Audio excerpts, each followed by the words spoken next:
नमस्कार दोस्तों, आपका हार्दिक अभिनंदन है बिब्लोफाइल के डिजिटल प्लेटफॉर्म पर। मैं दिनकर राणा हमेशा की तरह आपका स्वागत करता हूं और आज की शुरुआत करते हैं सुर्खियों से। आइए। नेपाल के वालेंसा सरकार ने शिक्षा व्यवस्था को राजनीतिक मुक्त करने के लिए 100 दिन का एक्शन प्लान जारी किया। इसके तहत स्कूल और कॉलेजों में छात्र रणनीति पर पूर्ण प्रतिबंध लगा दिया। एक बात तो ये हुई है। एक और दूसरी बात यहाँ पे क्या हुई है कि 1 से 5वीं तक के जो विद्यार्थी हैं, फर्स्ट क्लास से लेकर 5वीं तक के जो विद्यार्थी हैं, उनके लिए कोई भी एग्ज़ाम नहीं होगा। एग्ज़ाम से जो स्ट्रेस होता है बच्चों में, वो बिल्कुल भी नहीं होगा। ये बात अपने को यहाँ से याद रखनी। आइए आगे बढ़ते हैं।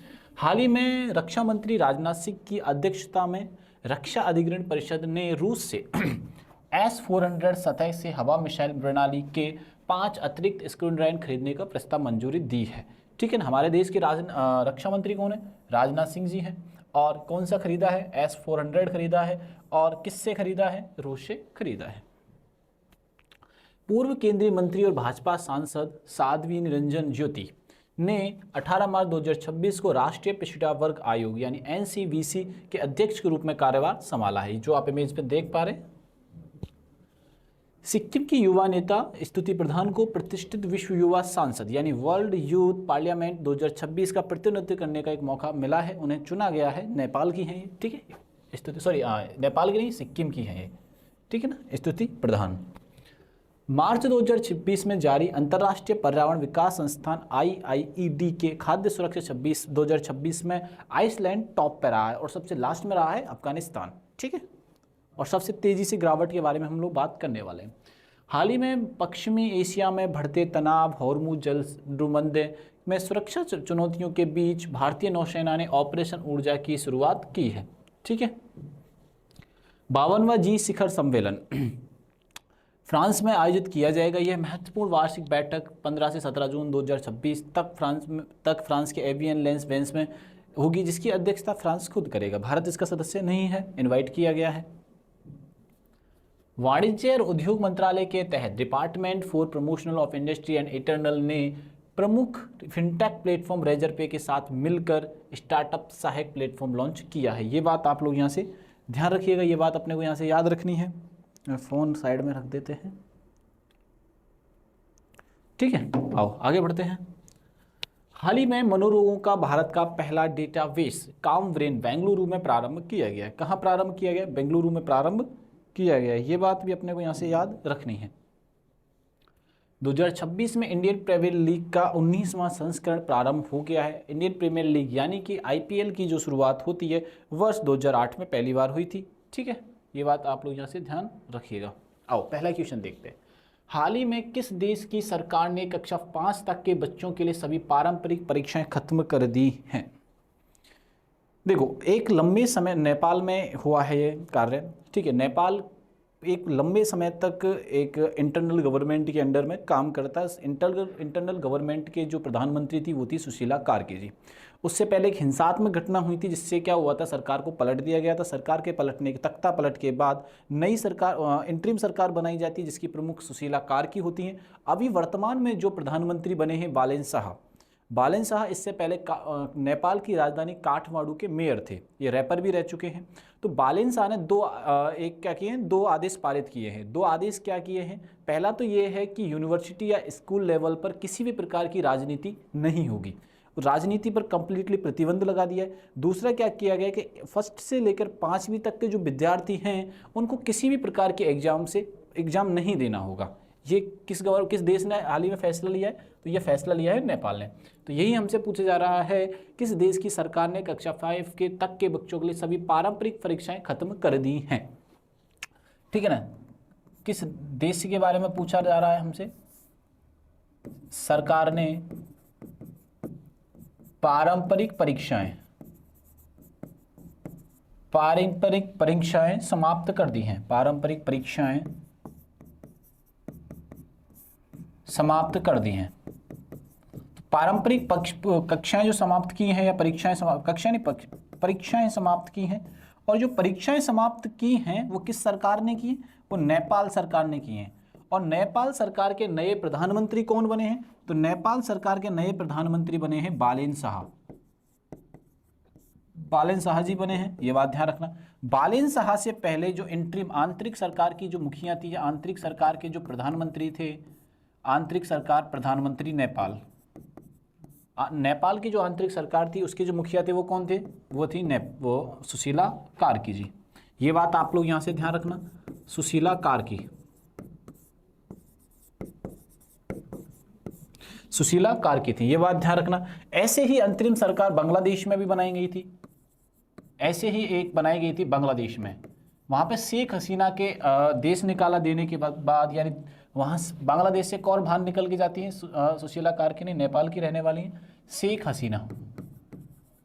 शेख हसीना के बाद वहाँ पे जो आंतरिक प्रधानमंत्री चुने जाते हैं, इंट्री प्राइम मिनिस्टर जो चुने जाते हैं, वो कौन थे, मोहम्मद यूनुस, मोहम्मद यूनुस। और मोहम्मद यूनुस के बाद अभी में वहाँ पे रहमान तारिक को वहाँ का प्रधानमंत्री चुना गया, रहमान तारिक को।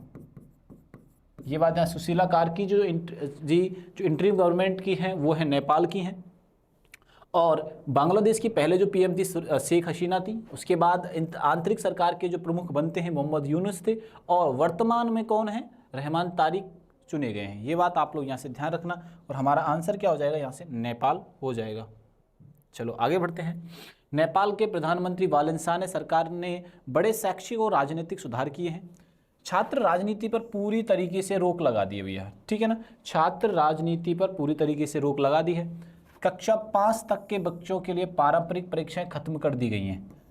कक्षा 5 तक के सभी विद्यार्थियों के लिए पारंपरिक परीक्षा क्या कर दी है, समाप्त कर दी हैं। स्कूल और कॉलेजों को अपने विदेशी नाम बदलना है। स्कूल नेपाल के अंदर जितने भी विदेशी स्कूलों के नाम पे, जैसे सेंट जेवियर हुआ, सेंट एनसेलम हुआ, जितने भी विदेशी नाम होंगे उन सभी के नाम को नेपाली भाषा में रखने का आदेश दे दिया। विदेशी स्कूल के नाम पर कोई भी नाम नहीं होगा। जैसे हमारे भारत देश में चलते हैं सेंट एनसेलम, सेंट जेवियर, तो ऐसे स्कूलों का नाम परिवर्तन कर दिया गया है। और किस भाषा में रहेगा, तो वो रहेगा नेपाली भाषा में। ये बात भी अपने को यहां से याद रखनी है। आगे बढ़ते हैं। नेपाल, नेपाल की राजधानी काठमांडू है। नेपाली रुपया चलता है, और यहाँ के जो प्रधानमंत्री बने हैं अभी कौन बने हैं, बालेन शाह जी को चुना गया है। और राष्ट्रपति जो है यहाँ के वो हैं रामचंद्र पौडेल। ये कौन है, रामचंद्र पौडेल है। ये बात आप लोग यहाँ से ध्यान रखना। कुछ ऐतिहासिक जो चेंजेस किए गए हैं नेपाली गवर्नमेंट के अंदर वो क्या क्या है वो देख लीजिए। भूमिका श्रेष्ठ, इस पर स्टार बना लीजिएगा, भूमिका श्रेष्ठ पर। ये नेपाल की पहली ट्रांसजेंडर महिला सांसद नियुक्त की गई हैं, कौन, भूमिका श्रेष्ठ को। अटर्नी जनरल सविता भंडारी है, नेपाल की पहली महिला अटर्नी ऑफ जनरल बनी है, कौन, सविता भंडारी। दो नाम आपको याद रखने नेपाली गवर्नमेंट से, एक तो है भूमिका श्रेष्ठ और एक है सविता भंडारी जी, ठीक है। आओ आगे बढ़ते हैं।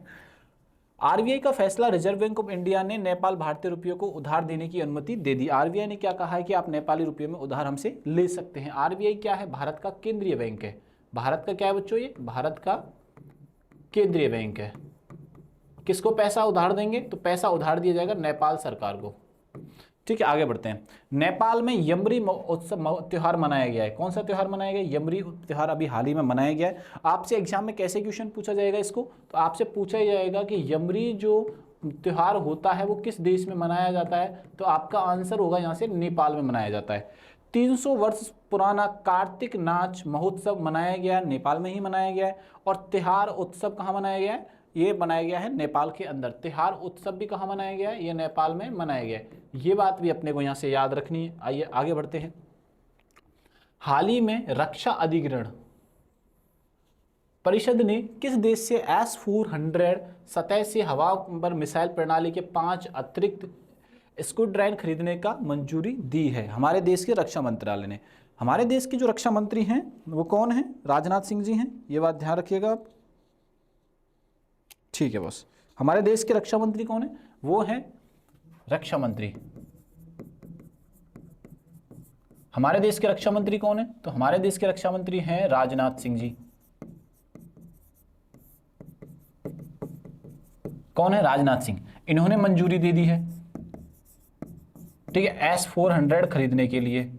और S-400 खरीदा किससे जाएगा, रूस से खरीदा जाएगा। किससे खरीदा जाएगा, रूस से ये खरीदा जाएगा। चलो आगे और चलते हैं। रूस की जो कैपिटल है वो है मॉस्को, और वहाँ पे जो करेंसी चलती है वो चलती है रूवेल। और यहाँ के जो प्रधानमंत्री राष्ट्रपति हैं, प्रधानमंत्री के बारे में बाद में बात करेंगे, व्लादिमीर पुतिन हैं। ये बात ध्यान रखना। 6 जून को राष्ट्रीय रशियन भाषा दिवस मनाया जाता है, 12 जून को रूस दिवस मनाया जाता है, और रूसी नौसेना दिवस जो मनाया जाता है वो 27 जुलाई को मनाया जाता है। ये बात यहाँ से ध्यान रखने वाली है। रूस को अफ्रीका में पहला नौसेना बेस स्थापित करने का ऑफर मिला है, रूस को अफ्रीका में, ठीक है ना। रूस अपना एयरवेज, नौसेना एयरवेज का नौसेना बेस कहाँ बनाने का, अफ्रीका के अंदर। अफ्रीका ने कहा भाई साहब आप आइए यहाँ पे एयरवेज और नौसेना बेस। और जो बात हुई हमसे कि अफ्रीका की किससे हुई, नौसेना बेस की। एयरवेज अलग होता है, तो नौसेना बेस की बात हो चुकी है। ये बात आप लोग यहाँ से ध्यान में रखिएगा, ठीक है। परमाणु पनडुब्बी, रूस ने अपनी नई परमाणु पनडुब्बी खबारोस्क लॉन्च कर दी है, ठीक है ना। रूस ने परमाणु संचालित और परमाणु सशस्त्र मानव रहित जल ड्रोन पोसाइडन का परीक्षण किया गया है हाल ही में। रूस इंटरनेशनल बिग कैट अलायंस का 19वां सदस्य बना है, ठीक है। रूस किसका सदस्य बना है, रूस इंटरनेशनल बिग कैट अलायंसेज का सदस्य बना है। कौन से नंबर का सदस्य बना है, तो ये बना है 19वें नंबर का सदस्य बना है। आइए आगे बढ़ते हैं। रूस ने 2036 तक चंद्रमा पर एक विद्युत संयंत्र स्थापित करने की योजना की घोषणा की है कि 2036 तक एक विद्युत संयंत्र बना दिया जाएगा चंद्रमा पर। विद्युत संयंत्र बना दिया जाएगा कहाँ, कब तक, 2036 पर। कहाँ पर बना दिया जाएगा, ये चंद्रमा पर बना दिया जाएगा। ये बात ध्यान रखना। रूस ने व्हाट्सएप पर प्रतिबंध लगा दिया है और इसके बजाय मैक्स नामक अपना नया सोशल मीडिया ऐप लॉन्च किया है। देखो सोशल मीडिया लॉन्च किसने किया है हाल ही में, वो किया है रूस ने। यहाँ पे व्हाट्सएप कंप्लीटली बैन रहेगा और इसकी जगह कौन सा एप्लीकेशन आएगा, मैक्स का। ऐसे भारत देश को भी करना चाहिए, पर लेकिन भारत कब करेगा वो देखा जाएगा। रूस के सबसे बड़े बैंक स्पिरिट बैंक ने भारत में अपनी शाखाएं बढ़ाने की घोषणा की है। भारत में क्या किया है कि भैया अपना रूस लोग जो आएंगे तो उन्हें कोई दिक्कत नहीं आएगी फाइनेंशियल ट्रांजैक्शन करने में, तो उसने वहाँ की जो सबसे बड़ी बैंक है उसके साथ साझेदारी कर ली है। साझेदारी करने के बाद सबसे ज़्यादा बैंक खुलेगा वो भारत में, और जो ब्रांचेज खुली हुई हैं उससे ज़्यादा और ब्रांचेज खुलने की संभावना यहाँ पे जताई जा रही है। हाल ही में किसने एनसीबीसी के अध्यक्ष के रूप में कार्यभार संभाला है, ठीक है। एनसीबीसी का अध्यक्ष, एनसीबीसी के अध्यक्ष के रूप में साध्वी निरंजन ज्योति, साध्वी निरंजन ज्योति। ये भूतपूर्व सांसद हैं बीजेपी की।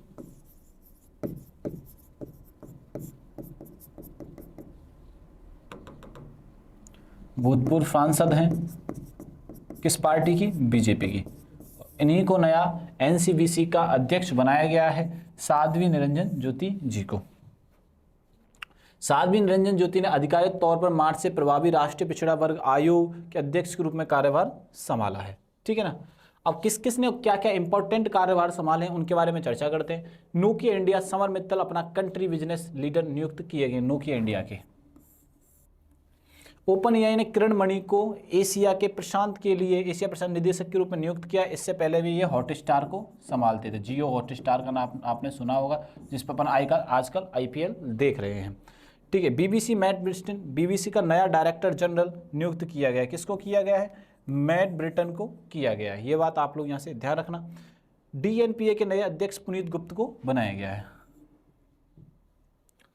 एनवीए राष्ट्रीय जैव विविधता प्राधिकरण द्वारा आक्रामक विदेशी प्रजातियों से निपटने के लिए गठित विशेष समिति का अध्यक्ष धनंजय मोहन को नियुक्त किया है, ठीक है ना। ये सारी बातें आप लोग यहाँ से ध्यान रखिएगा। नवगठित राष्ट्रीय दंत चिकित्सा आयोग के पहले अध्यक्ष के रूप में डॉक्टर संजय तिवारी को नियुक्त किया गया है, ठीक है। भारतीय स्क्वैश खिलाड़ी सौरभ घोषाल को वर्ल्ड प्रीमियर स्क्वैश लीग का खेल आयुक्त नियुक्त किया गया है। हाल ही में किस राज्य की स्मृति प्रधान विश्व युवा सांसद 2026 में भारत का प्रतिनिधित्व करने के लिए चुनी गई हैं, ठीक है। स्तुति प्रधान, स्तुति प्रधान, ठीक है ना। World youth parliament, world youth parliament 2026 के भारत की तरफ से कौन होस्ट करने वाला है, तो वो करने वाली है स्तुति प्रधान। और स्तुति प्रधान कहाँ की सांसद है, तो ये है सिक्किम की सांसद है। कहाँ की सांसद है ये? सिक्किम की सांसद है। ये बात आप लोग यहाँ से ध्यान रखना, ठीक है ना। आओ आगे बढ़ते हैं।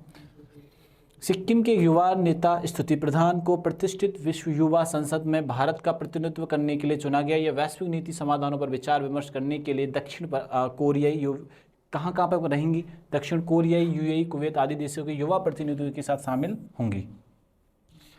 सिक्किम के बारे में जानने का प्रयास करते हैं। सिक्किम की राजधानी है गंगटोक। यहाँ के सीएम है प्रेम सिंह तमांग जी। गवर्नर कौन है? ओम प्रकाश माथुर जी। और लोकसभा राज्यसभा की सीटें और भारत में सबसे कम आबादी 2011 के अनुसार पढ़ रहे हैं अपन। कब के अनुसार पढ़ रहे हैं? 2011 के अनुसार सबसे कम आबादी वाला जो राज्य है वो सिक्किम है। और सबसे अधिक आबादी वाला राज्य कौन सा है? तो ये है उत्तर प्रदेश, ठीक है ना। भारत का दूसरा सबसे छोटा राज्य है, ये बात ध्यान रखना। 100% जैविक खेती यहाँ पे की जाती है। बुनियादी ढांचा नामकरण, एयरपोर्ट का नाम बदला गया है, ठीक है। सिक्किम में स्थित पोंगयोंग एयरपोर्ट का नाम बदलकर स्वतंत्रता सेनानी त्रिलोचन पोखरेल के नाम पर किया गया है। एयरपोर्ट का नाम परिवर्तन किया गया है। और क्या नाम परिवर्तन किया गया है? तो त्रिलोचन पोखरेल किया गया। इसका हम थोड़ा सा सोल्यूशन निकालते हैं जिससे आपको दिखे ये सारी चीज़ें। हाँ भाई, तो त्रिलोचन, इसका कलर चेंज और करना पड़ेगा बॉस, ठीक है ना। हाँ अब देखिए, त्रिलोचन पोखरेल, बात समझ में आ गई। आगे बढ़ते हैं। उद्घाटन, सिक्किम में चुंगथांग लाचेन एक्सिस और तारामुंज ब्रिज का उद्घाटन किया गया है। किसका किया गया है? तारामचू ब्रिज का किया गया है, ठीक है। आगे बढ़ते हैं। ऑपरेशन हिमरात भारतीय सेना ने उत्तरी सिक्किम के ऊंचे इलाकों में फंसे पर्यटकों को बचाने के लिए किया है। ऑपरेशन हिमरात मैंने आपको ये स्टार्टिंग में कई दिन पहले आपको ये बताई थी बात, ठीक है। ये बात आप लोग यहाँ से ध्यान रखिएगा। चलो आगे बढ़ते हैं। बैडमिंटन में 49वीं Yonex sunrise junior national badminton championship का आयोजन 2026 सिक्किम में होगा। ये बात आप लोग यहाँ से ध्यान। इंडियन ऑर्किड फेस्टिवल 2026 का आयोजन भी कहाँ पे किया गया है? सिक्किम में किया गया है। ये बात भी अपने को यहाँ से याद रखनी है। चलो आगे बढ़ते हैं। हाल ही में IIED के खाद्य सुरक्षा सूचकांक में किस स्थान, वो कौन सीट्स पे रहा है, ठीक है ना। देखो भाई, IIED खाद्य सुरक्षा सूचकांक पर टॉप कौन किया है? सूचकांक में टॉप कौन किया? तो सूचकांक में जो टॉप किया है वो किया है आइसलैंड। ये बात आप लोग यहां से ध्यान रखना। आखिरी में कौन रहा है? आखिरी में जो रहा है उसका नाम है अफगानिस्तान।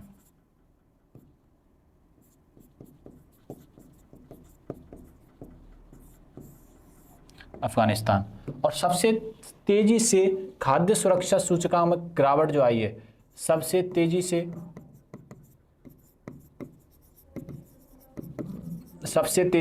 खाद्य सुरक्षा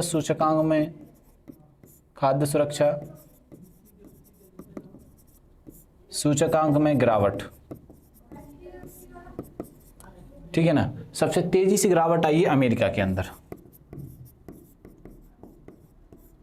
ये बात ध्यान रखना। और देश का क्या नाम है? आइसलैंड, ठीक है ना। जारी करता है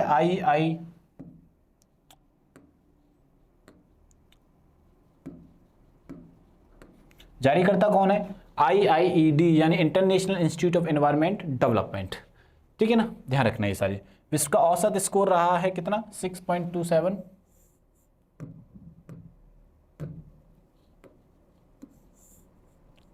ये क्या रहा है? विश्व का औसत स्कोर रहा है। टॉप पे कौन रहा है? आइसलैंड रहा है। कितना स्कोर रहा है इसका? 9.26 के साथ। लास्ट में सबसे कौन रहा है? अफगानिस्तान रहा है। ये बात भी अपने को यहाँ से याद रखनी है बच्चों, ठीक है ना। और सबसे तेजी से गिरावट किस में आई है? USA में आई है। ये बात भी अपने को यहाँ से याद रखनी है। चलो आगे बढ़ते हैं। जैसे जैसे वैश्विक तापमान बढ़ेगा भारत का स्कोर कैसे गिरेगा, ठीक है। ये सारी चीज़ आपने समझाने का प्रयास किया गया है सारी चीज़ों का। ये बात आप लोग यहाँ से ध्यान रखिएगा। चलो आगे बढ़ते हैं। हाल ही में भारत ने पश्चिमी एशिया में बढ़ते तनाव के बीच हॉर्मुज जलटबरू मध्य में कौन सा ऑपरेशन चलाया है, ठीक है, पश्चिम एशिया में लगातार क्या हो रहा है, तनाव बढ़ता जा रहा है। पश्चिम एशिया में लगातार तनाव बढ़ रहा है, जिससे हॉर्मूज, जब डबरू मध्य में, ठीक है ना, तनाव बढ़ रहा है। और यहाँ पर कौन सा अभियान चलाया, तो यहाँ पर चलाया है ऑपरेशन ऊर्जा सुरक्षा, ऑपरेशन ऊर्जा सुरक्षा, ठीक है ना, याद ये रखने वाला पॉइंट है।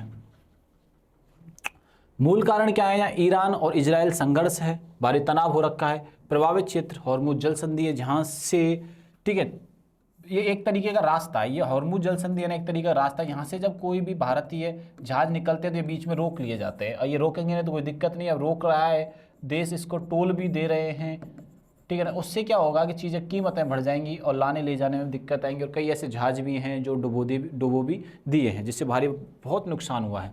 भारत आने वाले मालवाहक जहाज़ों की सुरक्षा करना, जैसे मुख्य रूप से एलपीजी, एलएनजी फ्यूल लेकर जो आ रहे हैं उनकी सुरक्षा प्रदान करना। भारतीय नौसेना ने इन जहाज़ों की सुरक्षा के लिए अपने युद्धपोत तैनात किए हैं और इसी मिशन का नाम ऑपरेशन ऊर्जा सुरक्षा रखा गया है, ठीक है ना। हॉर्मुज जल संधि क्या है, ये फारस की खाड़ी और गल्फ ओमान को सागर को जोड़ती है। ये यूएई और ओमान, ईरान के पृथक करती है, ये बात यहाँ से ध्यान रख लेना, ठीक है। ऑपरेशन ब्रह्मा जो चलाया गया म्यांमार में चलाया गया है, ऑपरेशन सिंधु ईरान में चलाया गया है, और ऑपरेशन बंदूक श्रीलंका में चलाया गया है। ये बात भी अपने को यहाँ से याद रखनी है। 52वां G7 शिखर सम्मेलन जो आयोजन किया जा रहा है वो किया जा रहा है आपके फ्रांस में। 52वां G7, ठीक है ना। पहला G7 होता है 1975 में, पहला, ठीक है ना। अभी कौन सा हो रहा है, 52वां। ये कहाँ हो रहा है, 2026 में। किस देश में हो रहा है, ये हो रहा है फ्रांस में। पहले इसमें सदस्य थे G6, पहले कितने सदस्य थे, G6। अभी कितने हो गए, G7। अभी कितने सदस्य हैं, G7। G7 कौन सा है, कनाडा, ठीक है ना। ये किस मंथ में आयोजन होगा, इस जून मंथ में आयोजन होगा। भारत इसमें भारत इसका सदस्य नहीं है, भारत इसका सदस्य नहीं है, परंतु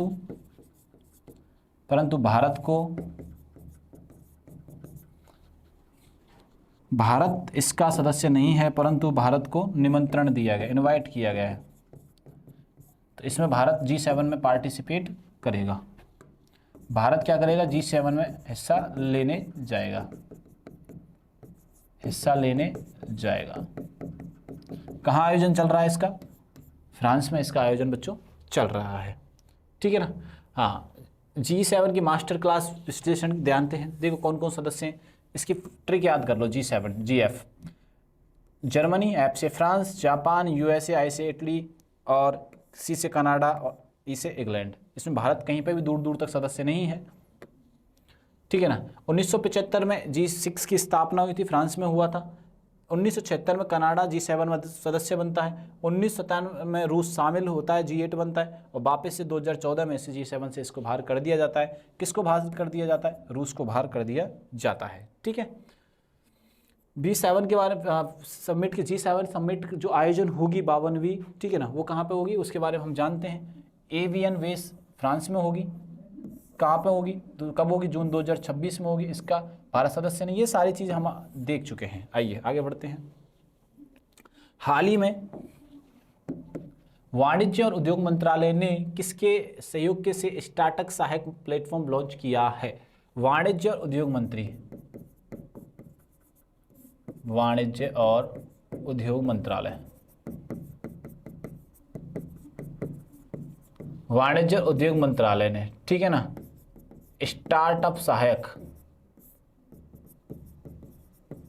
योजना लॉन्च किया। किसकी हेल्प से किया, ये किया रेजरपे की से। एक ये प्लेटफॉर्म है, ठीक है ना। वाणिज्य मंत्री कौन है, रेजरपे से किया। वाणिज्य के मंत्री कौन है, पीयूष गोयल जी हैं।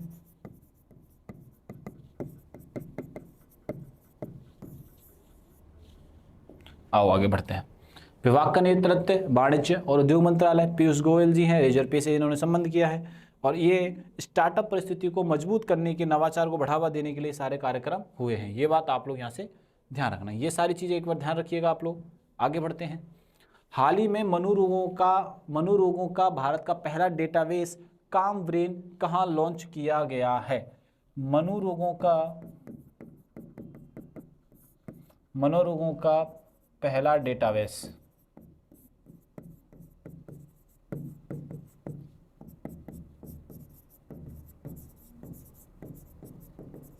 काम ब्रेन कहाँ लॉन्च किया गया है? तो ये लॉन्च किया गया है बेंगलुरु में। ठीक है, कहाँ लॉन्च किया गया बच्चों? ये बेंगलुरु में ये लॉन्च किया गया है। विशेषता क्या क्या है इसकी? ये मनोरोगों का भारत का पहला डेटाबेस, डिजिटल डेटाबेस सेंटर है। प्रकृति ये एक ओपन सोर्स रहेगा, ठीक है ना, तैयार हुआ है और इसे बेंगलुरु में तैयार किया गया है, ये बात ध्यान रखना। इसमें विभिन्न मानसिक रोगों में मस्तिष्क की संरचना और कार्य प्रणाली डेटा रखा जाएगा, ठीक है ना, ये बात आप लोग यहाँ से ध्यान रखना। वर्ष 2026 में आईपीएल के कौन से संस्करण का आयोजन किया जा रहा है? तो वर्ष 2026 में आईपीएल के कौन से संस्करण का है? 19th का है। किसका है? 19th किया जा रहा है। पहली बार जो आईपीएल प्रारंभ होता है पहला, वो 2008 में होता है, और ठीक है ना, ये बात आप लोग यहाँ से ध्यान में रखना, ठीक है ना। किस संस्करण का आयोजन किया जा रहा है? तो ये किया जा रहा है 19वें का। पहला आईपीएल 2008 में, जिसकी विजेता बनी थी राजस्थान रॉयल्स, और 2025 में जो आईपीएल हुआ था 18 आईपीएल 2025 जो आईपीएल हुआ था, ठीक है, 18वां, उसमें जो विजेता टीम थी वो थी आरसीबी। और आरसीबी के कैप्टन थे रजत पाटीदार, ठीक है ना। अभी जो सीजन जो स्टार्ट हुआ है वो 19वां हुआ है, ये बात यहाँ से ध्यान रखिएगा, ठीक है। इसके जो स्पॉन्सर हैं वो है टाटा आईपीएल के नाम से जाना जाता है, ये बात आप लोग यहाँ से ध्यान। आईपीएल की सबसे महंगी टीम, आईपीएल की सबसे महंगी टीम है आरसीबी, ये बात भी अपने को यहाँ से ध्यान में रखनी है, ठीक है। आईपीएल में पहले 8 टीमें थी, आईपीएल की टोटल टीम कितनी है? अभी 10 टीमें हैं। सबसे ज्यादा खिताब जो जीता है वो जीता है MI ने, मुंबई और CSK ने 5 बार इन्होंने खिताब जीता है, और कोलकाता ने जीता है 3 बार। कोलकाता ने कितनी बार जीता है बच्चों? 3 बार ये खिताब जीता है, तो ये बात आप लोग यहाँ से ध्यान में रखिएगा। कुल टीमें 10 हैं, प्रारूप 2 चरणों में आयोजित किया जाएगा, ठीक है, विधानसभा के चुनावों के कारण। प्रथम चरण होगा 28 मार्च से शुरू होगा, ठीक है। पहला मैच आरसीबी और सनराइजर्स के मध्य खेला गया है, चिन्नास्वामी स्टेडियम में खेला गया, 23 अप्रैल से 26 अप्रैल तक ये चलने वाला है। सर्वाधिक जीत किसकी है? CSK और MI की हैं। 2025 में विनर कौन बने था? आरसीबी बना था। प्रथम विजेता कौन थी? राजस्थान रॉयल्स। ऐसे करके हमने आज की घटनाओं पर चर्चा की। वीडियो अच्छा लगे तो बच्चों दोस्तों को ज़्यादा से ज़्यादा शेयर करिएगा, और चैनल को सब्सक्राइब करना बिल्कुल भी नहीं भूलना है। तब तक के लिए थैंक यू, धन्यवाद।